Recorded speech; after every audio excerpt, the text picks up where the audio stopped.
Welcome back, and welcome to the continuation of your work in the world. And what that means is really marketing, sales and marketing. And this week we're going to get into social media. And first of all, let's just talk about your marketing strategy.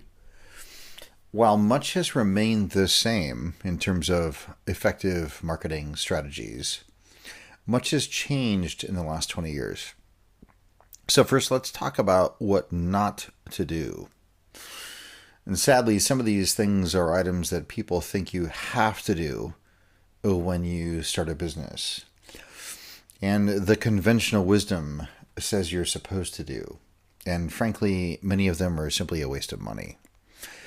And often, as you know, the conventional wisdom is simply dead wrong. So first, let's start with what not to do. First of all, print advertising is almost always a waste of money. So is business stationery. When I say business stationery, I'm talking about business cards, flyers, trifolds, things of this nature. And networking events are also often a waste of time and money. So while a lot of that, maybe I should back up and let you take a breath. But first of all, let's just get into each of these and explain why, and let you know that what I'm talking about is not only my own experience, but the experience of those who have far more decades of experience than I do. And I'll give you a few real examples. But first, let's talk about print advertising. Plainly stated, print advertising is a waste of money. And the return on investment is often a pathetic percentage. The gurus of marketing have been teaching this for decades. And it is mostly a waste of money because most people know nothing about how to write effective ad copy, let alone headlines. But that's really a separate matter. Often it's really a waste of money now. Virtually everything on the web is there for you to far more effectively, with a far smaller budget, have a greater return on your investment. And we'll get to how to advertise on the web later. But let me just give you an example of print advertising in my own business. And this one, I just love this example. And it'll really drive the point home. Well, what is enlightenment? Some of you may be familiar with what is enlightenment. It's a magazine. It's a magazine that's solidly within the readership of my target market. So people who I was looking to target with my personal evolution model, solidly within the demographic I was trying to reach. And one of their very, very smart advertising salespeople, she called me up and she said, "Hey, we're going to do a whole spread on Ken Wilber around stages of development. We really think you should be in this edition. We've been following your work for a while." So, long story short, I bought a $2,000 placement, and I did all the right things. I had it in the upper right hand corner. I created an 800 number. I created a URL that would allow me to track the analytics for the advertisement. Did all the right things. And that $2,000 netted me over one quarter 3 subscribers to my newsletter. And there's a right way and a wrong way to do print ads. And so to dispel any doubt, I did all those things. I had excellent placement. It was the perfect size. It was actually a full quarter page. I offered a free report. There was a toll-free number so I could track and so that people could actually call. There was a specified URL so that I would know how many people actually clicked through that. They looked at it and it was very simple. And there was a relevant headline. I think the headline, I'm going from memory, and it was several years ago, but it was something like, to accelerate the stage of your evolution, or something like that. It was not only relevant to my work, but also relevant to the edition of What is Enlightenment magazine. And it was a complete waste of money. I mean, as I said, it netted me 3 subscribers to my newsletter. Now, the same exact stuff, the same headline, the same, keywords, all of that. I spent $12 on a Google AdWords campaign, and actually got 12 subscribers to my newsletter. So just on that alone, obviously, advertising on the web is more effective. And we'll get into that. But so what else not to do? Business stationery. It's also a waste of money. Business cards are a waste of money. Brochures are a waste of money. Trifolds are even a bigger waste of money. Flyers are the biggest waste of money. There's a few exceptions, but for the most part, these items simply will not net you any business. They're not going to have anybody actually engage you or contact you. I mean, how many times have you picked up a brochure and called that person for their services? How many times have you given out a business card and never heard back from that person? Exactly. And really, more poignantly, how many times have you looked at a bulletin board at your chiropractor's office or a yoga studio and done anything more than think it was interesting? How many of you have actually, or how many times have you actually called that person up? I know I've, grabbed a few trifolds, but I've never really called that person. It's a waste of money, and often, sadly, coaches and practitioners spend thousands of dollars on this stuff. Or, hundreds of dollars if they know the right printing options. But still, it's just not an effective way to reach people. It's also fundamentally passive.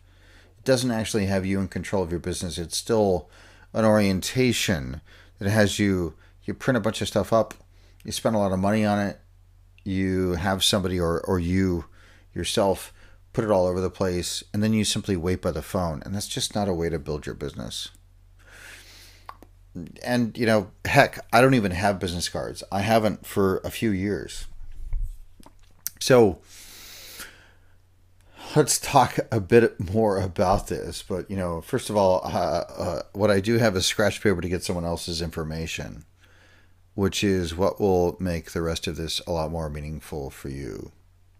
But the bottom line is that these materials are unnecessary for you to build a 6-figure practice, and often they're a waste of money.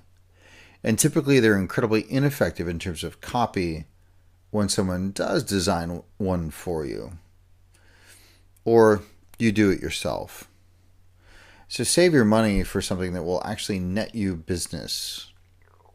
And you may be wondering, well, what about people who want to give my business card to friends or referrals? And this is an important question. It's a good question. And we'll get to that when we talk about formalized referral systems later in this lesson. Never fear, it will be thoroughly addressed. So, networking events.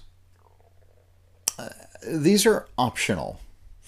Again, if you use all the appropriate strategies, I'll teach you about how to acquire referrals.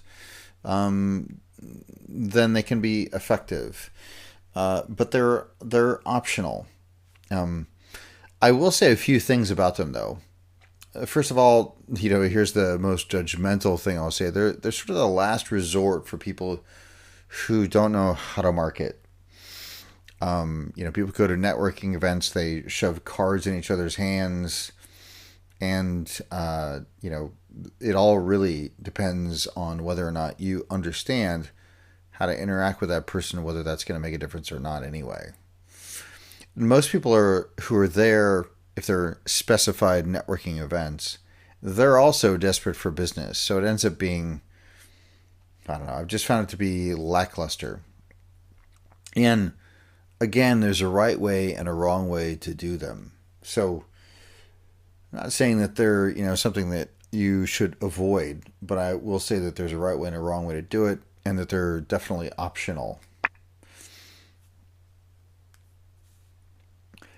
Now, business networking international, or BNI, it's one exception, especially for business cards, and that is only because they have a requirement. And it also depends on which chapter you're involved in. Now, I'm not advocating BNI by any stretch of the imagination.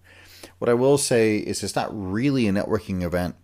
It's more like a networking membership group, and there's requirements for referring people to each other, and so there's sort of a quota, and there's the way it's structured. I have found to work for some people. Not my kind of thing. At the same time, something like that or something similar to it is certainly a valid and honorable way to market your business.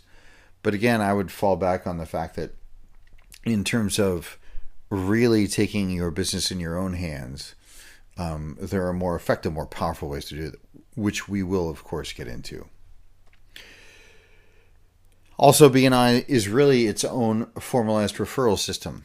So I don't have, again, any strong negative opinion about it, but I also think it still would serve you to have a more active role in your business. So in terms of your marketing strategy, what to do? I just said a bunch of stuff about what not to do. What should you do? First of all, collect business cards. Certainly make sure that you collect business cards. Somebody says, gosh, do you have a card when I'm out and about? And we end up in a conversation and they ask me what I do, and I talk to them about that, and they go, gosh, do you have a card? I say, no, but I don't. I don't carry them, but I would love to have your information, and we can contact each other. I'll contact you, tomorrow in the next 24 hours. The second major thing you can do is to facilitate or conduct events. And we'll get into how to structure and the most effective way, of course, to create events in social media, which is really the cheapest, easiest way, especially in today's marketplace where people are looking for a combination of authenticity and value. And this will involve Facebook. It will, of course, involve Twitter. It will involve blogging, and next will also be just search engine optimization, and we already got into that when we talked about building your website. But this goes to the art of writing headlines and making sure that the content that you create is rich in words that people are searching for. We'll also at some point get into pay-per-click advertising, or PPC advertising. Pay-per-click is an incredibly efficient and effective way to use your marketing dollars if you want to use your marketing dollars. It's also an incredibly valid way to drive traffic to your site. And we'll, of course, get into all of that. And of course, we want to implement and use formalized referral system. Formalized referral systems are going to be the way that you have business that is both active but also passive. This is how you simply build your business in the way that most of you will feel most comfortable with. It won't require you to really, go out and live at your edge, if you will. So let's talk about collecting business cards. If someone is really a prospective client, and part of this will be strategy, and part of this will be really sort of deconstructing your own beliefs around this approach. If someone's really a prospective client, and not just somebody wasting your time or, somebody browsing, they will gladly give you their contact information. And simply tell them, I don't have any cards, but if you give me your contact info and email, I'll send you some info. I'll send you a link or whatever. They have essentially just then been dropped into your sales flow. That's your initial contact. You could also, if you want, simply say, if you're interested in this. Maybe they're a prospect. Maybe they have a friend who's interested. I don't know. But they've just been dropped into the evolutionary sales flow. Your next step will then to be follow up with them within 24 hours. So, if you meet them out and about, I like to make sure that I handle that follow-up email the minute I get home that night. And it's because it'll still be fresh in their minds. You really want it to be fresh in their minds. And here's the thing. Here's the organizing principle. You're attempting to be of service to the world. And if you're truly being of service, take the burden of them contacting you off of their hands. They might get scared. They might lose your card or drop it in a puddle. They might forget for several days. And then have trouble remembering what inspired them to get your card. They might be busy. They might be overwhelmed. Who knows? With life, with the idea of finally getting that change they've been looking for. And if you're truly being of service, take the burden of contacting them off of their hands. Get their information. I know some people in this business who have the position, I think a kind of arrogant, egotistical position that, well, if they're really interested, they'll call me. Well, maybe, but there's a whole lot of stuff that could get in the way of that. And while there's a time for that, there's a time for you to challenge them to take responsibility for their own transformation.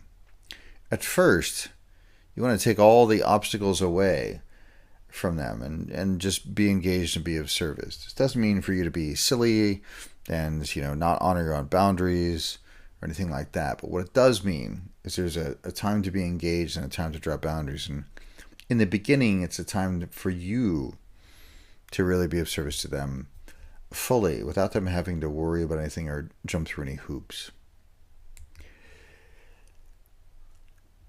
And that's all I have to say about that for now. So let's talk about referral systems. Referrals are very powerful. I mean, heck, B&I is built around them. There are some businesses that are built entirely around referrals. And some people are trained that way. And referrals are very powerful. I recommend having at least 2 formalized referral systems.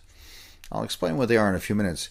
But first, let's talk about why they're powerful, and then explain how it is best done. And then we'll get to the implementation. First of all, as I said, referrals are very powerful. And this is because there's no more powerful testimonial than a testimonial from someone's friend. Essentially, you have instant credibility. In traditional marketing, it's called social proof. And the element of psychology and influence is why you see stuff like 4 out of 5 dentists recommend in commercials. That's essentially social proof. And a referral is the ultimate social proof. It's somebody who you actually know. It's not just somebody with authority like a doctor or a dentist. It's actually a friend who is saying, I think this person can help you. And the challenge is that most people don't know how to refer people to you. And that is a challenge. In fact, they will likely make the same mistake you used to make. They're going to hand their friend your business card or give them your website address, hoping that they'll contact you. And let's teach them how to teach your friends and clients how to most effectively refer people to you. And it is simply this: get their permission to give you their contact information. Get their permission to give you their contact information. If I had a nickel for every time somebody told me I would be hearing from their friend, oh, gosh, my friend, I think you can really help them. And, they'll be calling you next day or so. If I had a nickel for every one of those, well, I would be very wealthy. And the truth is, it almost never works. And so the same principle as whether or not you should hand somebody your card applies. It doesn't work. And, strangely, if you give someone your card, there's about a 1 in 10 chance that they're going to call you. If somebody gives you their card, or if a friend of yours gets a friend's permission to give you their contact information, well, then about 9 in 10 people will actually sign up. That's a significant difference. A former student of mine said that this one principle actually had them double their business in the first 2 months. Simply switching the perspective and also who is really creating the contact by simply declining to give out business cards and making sure that they got the person's contact information. But the same thing goes for referrals. Here's the other interesting thing is, sometimes people are like, oh, this person says they really want to work with you. I say, great.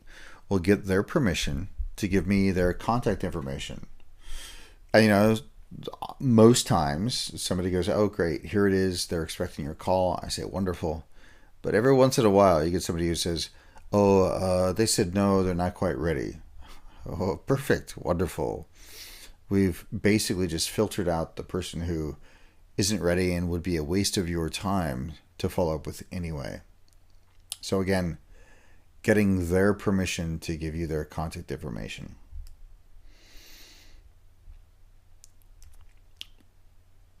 So here's what does work. They hear their friend complain about something in their life, and all they need to say is, I think I know someone who can help resolve that for you. Can I give them your information and have them call you? And that's all your friend needs to do.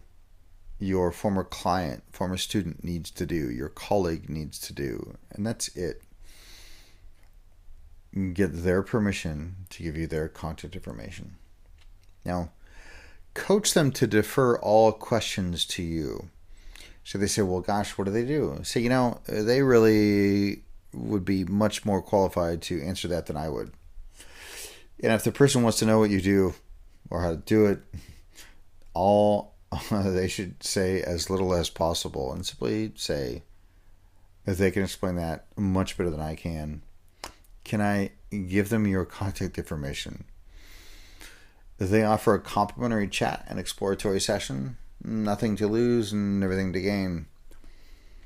This one little trick, coupled with getting people's information yourself rather than giving your card and hoping they call, as I said, doubled one of my students' business revenue within 2 months, according to him. So get their permission to give you their contact information. That goes for you and your business cards too. Get their information rather than give them yours. When I integrated this trick, my own results shifted from a ratio of 1 in 10 prospects calling me, at best, to 9 out of 10 signing up because I was calling them. This one little trick for referrals, coupled with getting people's information yourself rather than getting a card and hoping they call, again, not only doubled one of my students' business revenue within 2 months, but also dramatically increased my own results and continues to. And if that doesn't get your attention, frankly, I'm not sure what will. So next up is our discussion about your social media strategy. So next we're going to talk about social media, and we're going to take a pause here, and this will continue in the next screencast.